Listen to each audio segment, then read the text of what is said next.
মানুষ মানুষ ওরকম লোকের দরকার নেই।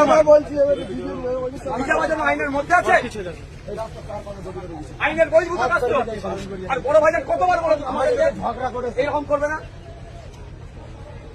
এই যারা আছে এই গাড়িতে তারা সিধে বাড়ি চলে যাও, তার ভোট আমার লাগবে না।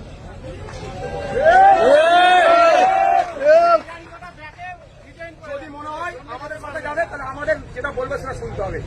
লজ্জা করে না? গ্রামের মানুষ আছে, কবরস্থান, মসজিদ, শ্মশান, মন্দির, তার সামনে তোমরা হই করছো। তাহলে অন্য চোর ডাকাতের সাথে আমাদের কি তফাৎ রইল?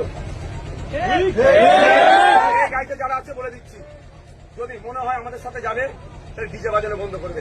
হারামের টাকা তোমাদের চুলকানি বেশি হয়েছে না? এটা করতে গেলে 8-10 টাকা খরচ হয়েছে। আর 4টে ফ্ল্যাগ কিনতে বললে তখন তোমরা কিনতে পারোনি। হারামের টাকা তখন বেশি বেরিয়ে যায়। এটা কি কাজে লাগবে? মানুষ আরো রাগ হবে এটা বাজালে তোমার দেখলে।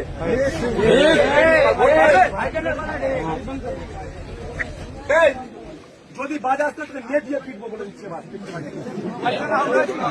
গাড়ি ছেড়ে দিতে, গাড়ি ছেড়ে দিতে চলে যাবে।